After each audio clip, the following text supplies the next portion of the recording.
Thank you for that introduction. And good morning, everybody. I'm excited to be here talking with you today about the big shift and what it means to effectively meet today's challenges by focusing on employees' needs. Now, the pandemic has certainly changed everything in our lives. It's changed the lives of individuals. It's changed us as organizations. It's no longer business as usual. And change is happening constantly, right? We thought that at the start of the pandemic, it would be a period of readjustment, rethinking, and then moving forward in the new normal, but that's not the case. We're finding that we are having to constantly reevaluate how we're working, how we're engaging individuals, how we as businesses are even functioning as we look to the future. And so my question for you to start this session is, where are you today? Are you still responding to the challenges of the pandemic? Many of us are. Every 30 or 60 days, new requirements, new regulations come out regarding vaccine tracking or not tracking. There's different approaches across the globe. So many organizations are in that constant state of responding to the pandemic. But also many organizations have been rethinking how they define the workplace and even reimagining the way we work. Many organizations have successfully focused on things like ensuring that as we come back to the workplace, that we're supporting things like the hybrid workforce and putting a focus on health and safety. Many organizations are rethinking the way they define their jobs and even the way they reimagine how communication and transparency is happening across the organization.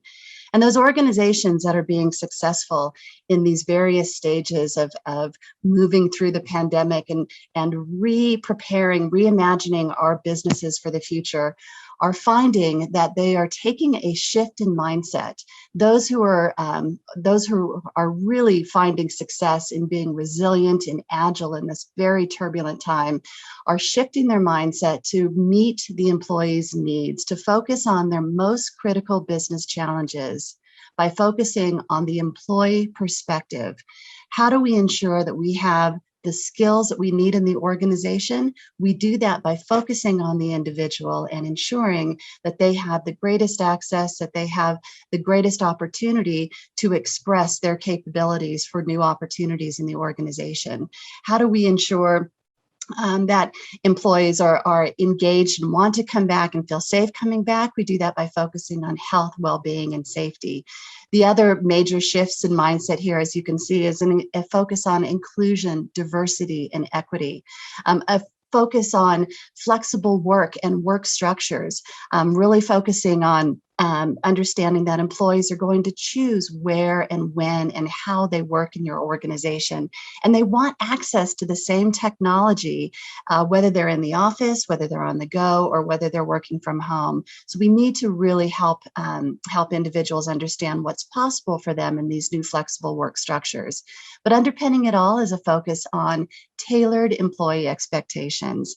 How do we ensure that information and support and work is easy and intuitive, that can be done both remotely and in the office and on the go, and ensuring that in this age of the Great Resignation, that we are inspiring and helping motivate individuals to return to work, to return to new career opportunities and growth opportunities in a way that's going to grow not only their individual capabilities, but of course, grow your business needs.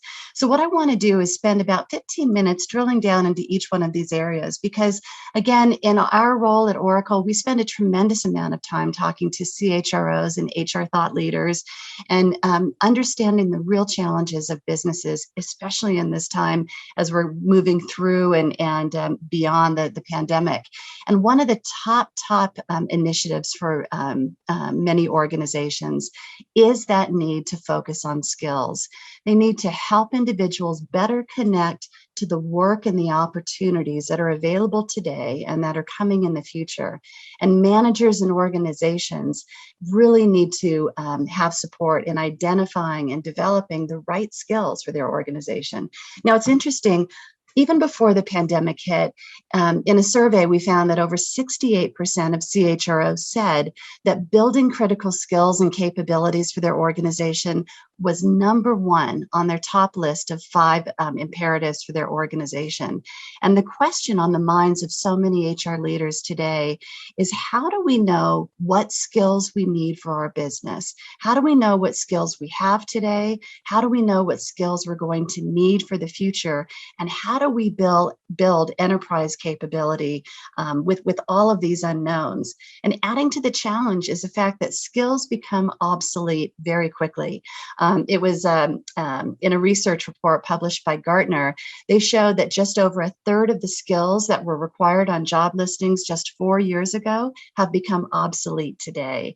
And the number of skills that we need to meet today's demands, given the addition of AI augmentation and the rapid transformation of technology, 10% our skills needs are growing year over year.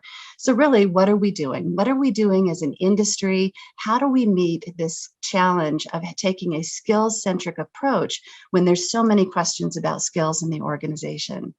So what I've found is that I'm super excited that the advances in artificial intelligence have really helped organizations solve the skills challenge.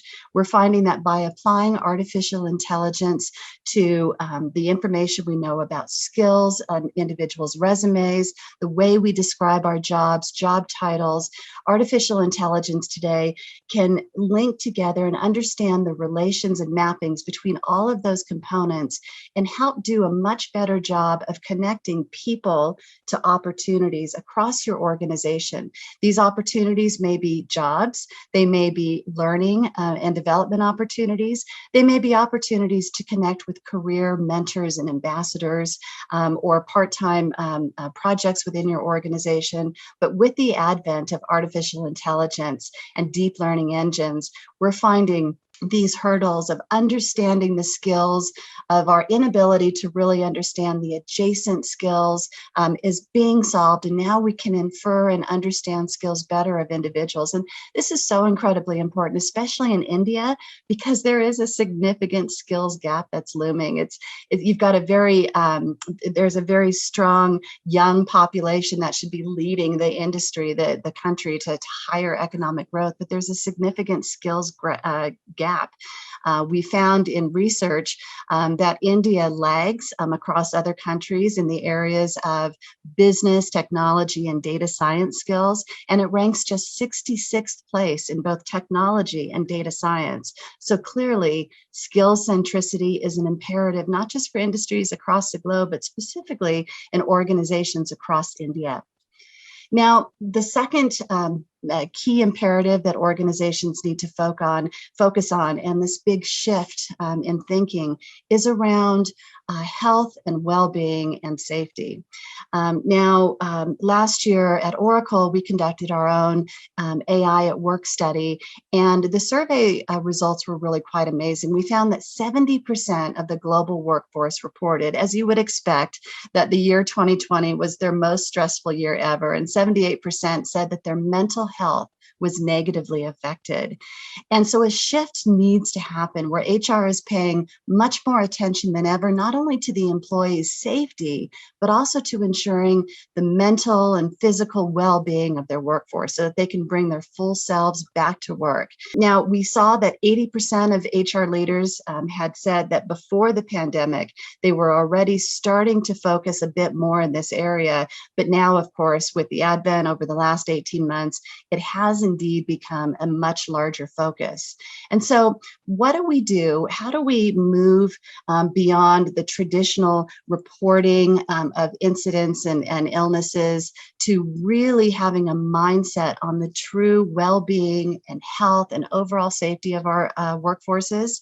Well, we get back to basics and we ensure that we're adopting a culture of safety and well-being. We want to ensure that we are, of course, effectively managing all the safety hazards and risks, that you have effective systems for tracking that. But now, in the face of the pandemic, that you're also able to securely and effective monitor things like vaccination records and booster shots or negative COVID tests, depending on the requirements of your region, the policies of your organization. Ensure that your HR systems have that flexibility to support the policies for your organization as opposed to others. And this concept of promoting a culture of well-being, mental, physical, and even financial health is really critical. Ensuring things such as the ability to easily connect and find others in the organization. In this time of working remotely, we find that many organizations are truly struggling with ensuring that connectivity of their workforce, and people can feel isolated and burned out. And ensuring that communication with individuals is highly personalized and relevant so that they feel that connection even when they're working remotely. Now, as we're bringing people back to work, we also have to think about things like diversity, equity, and inclusion. Women have been disproportionately affected by the pandemic, many staying home, being left out of the workforce as we slowly begin to return to work. And it's been common, I think, over the past few years for organizations to spend some time tracking their metrics around diversity and equity and inclusion, the number of men versus women in their workforce, pay equity rates, and so forth. But a real focus and a real shift in mindset around this area requires much more. It requires that we go beyond the metrics of traditional numbers, and instead can focus more heavily on things like building bridges of trust, ensuring transparency in our communication and our processes. As jobs become available, that those jobs are posted internally, that projects that are available for short-term opportunities for individuals to help the company, but also grow their own skills and gain experiences, those projects should be posted in opportunity marketplaces internally, as opposed to constantly going to the same individual that you go to who's your superstar, right? Make those opportunities transparent. Things like volunteering can really raise the morale of the organization and bring people together in a community that again helps you find, the people like you and engage with people like you who understand. And like you can be anything from color of your hair to your interests and your hobbies to any number of things, but help people connect to others in a very natural and intuitive way. And of course, listen to your workforce, survey them, observe the sentiment, and stay engaged with the workforce. Flexible work and workforce structures are all over the airlines today, the headlines and the airwaves. We're finding, of course, a great focus on the hybrid workforce. And where this used to be an opportunistic play before the pandemic, now it's become a critical strategy. How do we ensure that we are able to manage a workforce that is part remote, part on premise? Perhaps there's a mix that people have a series of days that they're coming back to the office and other times staying home. We're finding a greater emphasis on things like gig work and part-time, project-based work. It's interesting, again, with the pandemic, there's been a significant recognition that work can be done remotely quite effectively, that individuals can be trusted to complete their work with quality and with the right tools and technology enablers, that work and businesses can continue in many ways, not just uninterrupted, but bolstered by the new opportunities to bring in a workforce from across the globe and across the region in remote areas, as long as there is that technology connection. It's interesting, in a study report by industry analyst Josh Burson, he noticed that while there is an increased focus and a drive to get to more agile work systems, breaking down the hierarchical silos and bringing more autonomy into the workplace, he noted that a lot of HR leaders and organizations are not set up for this kind of approach. Their service delivery functions are regimented. There is a culture of control and command. And again, the pandemic has really flipped that on its head. We need to be looking at new ways of organizing work, work, and new ways of defining the way that work gets done in our business. So what do? Rethink flexible work arrangements, right? The hybrid workforce, as I said, is becoming the norm and will be the norm for the future. And that is going to mean everything from individuals permanently at home, individuals permanently in the office or in the on-site workspace, and combinations therein. And that also then requires that we focus on leadership skills that really support things like managing and inspiring and motivating teams who are most often entirely remote. That's going to be a new skill for a lot of today's managers. We also, from a skills perspective, need to focus on things like soft leadership skills. So communication, empathy and collaboration, and I'll highlight the focus on empathy throughout all of these initiatives, whether it's on developing skills or focusing on the health and safety of individuals. Empathy is probably the most important soft leadership skill that has emerged as a top priority for organizations. Making work more human, being empathetic, recognizing that these boundaries of work and life have blurred in a way unlike we've ever seen before is incredibly important.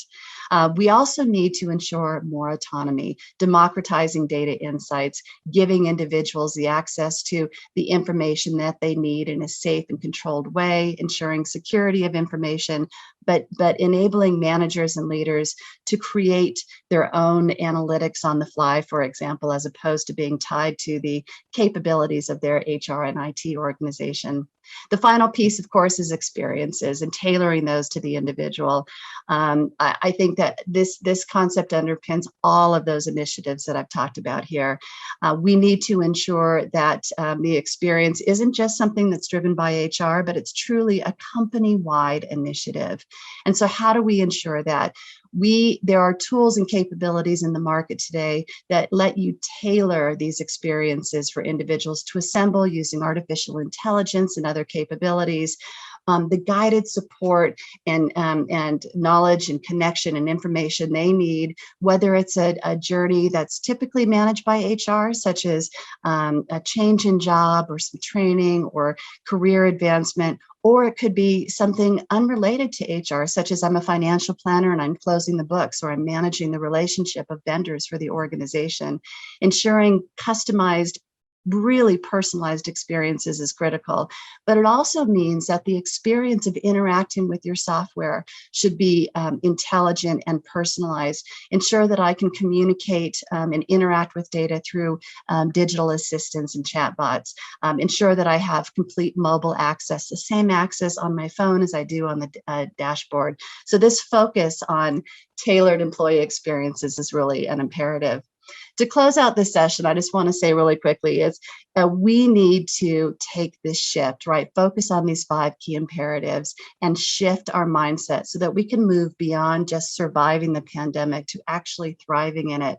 And there was some great research done in combination across Oracle and SHRM. You can see the case here, Workplace Asia Pac 2021, and it introduced a new concept called techno-CNC. And it's really this combination of digital mindset and integrated technology for automation and workforce augmentation. And this concept is really helping organizations move to thriving in the next era as we move out of the pandemic. So I wish you all luck. I hope this has been an insightful conversation for you, and I look forward to taking some questions. Thank you and enjoy the rest of your day.